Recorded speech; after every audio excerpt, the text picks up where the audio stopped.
வணக்கம். நம்ம இப்போ மதராசி அப்படின்ற படம் எப்படி இருக்குது அப்படின்னு பார்க்கலாம்.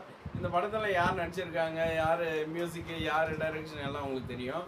படத்தோட கதை என்ன அப்படின்னு பார்த்தீங்கன்னா, ஹீரோ வந்து அதாவது நாட்டுக்குள்ள துப்பாக்கி கலாச்சாரத்தை இட்டுன்னு வந்து நாட்டையே ஒரு வன்முறையாக மாற்றணும் அப்படின்னு ஒரு கும்பல் உள்ளே வராங்க.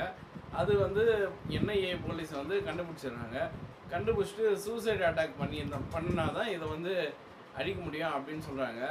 அப்போது நம்மலேருந்து ஏன் போனோம், சிவகார்த்திகேயன் அந்த டைமில் என்ன பண்ணியிருப்பாரு, லவ் ஃபெயிலியர் ஆயிடுச்சு அப்படின்னு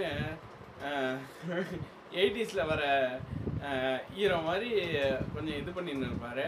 உடனே சிவகார்த்திகேயனை பிடிச்சி நம்ம வெற்றிக்காரங்க ஏன் சாகணும், இவனை வந்து சூசைட் அட்டாக்ல சூசைட் பாம்பராக போடலாம் அப்படின்ட்டு அந்த போலீஸ்காரங்க வந்து இவரை தயார் பண்ணுவாங்க. லவ் ஃபெயிலியர்லாம் விடு, நாட்டுக்காக பண்ணு இதை அப்படின்னு இவரை தயார் பண்ணுவாங்க. அப்புறம் இவர் ஹீரோக்கார் வந்து பண்ணி முடிச்சாரா முடிக்கலையா அப்படின்றது தான் கதை. படம் வந்து எப்படி இருக்குது அப்படின்னு பார்த்தீங்கன்னா சூப்பராக இருக்குது, அட்டகாசமாக இருக்குது.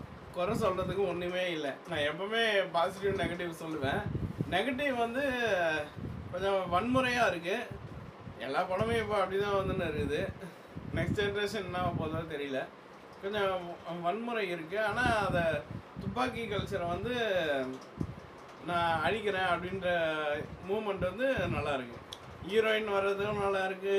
சிவகார்த்திகேயன் தான் வந்து ப்ளஸ், படத்துக்கு ப்ளஸ். சிவகார்த்திகேயன் செம்மையாக இருக்கார். அப்புறம் வந்து டைரெக்ஷனு, மியூசிக்கு, அவன் ஃபைட்டு பண்ணுறாங்க, அந்த ஃபைட்டு இந்த ஃபைட்டுன்னு செமையாக இருக்குது. ஹாலிவுட் படம் மாதிரி இருக்குது ஃபைட்டு. கண்டிப்பாக பார்க்கலாம், மதராசி படம் கண்டிப்பாக பார்க்கலாம். இந்த வன்முறையை மட்டும் கொஞ்சம் தவிர்த்து வந்தால் நல்லாயிருக்கும். நன்றி.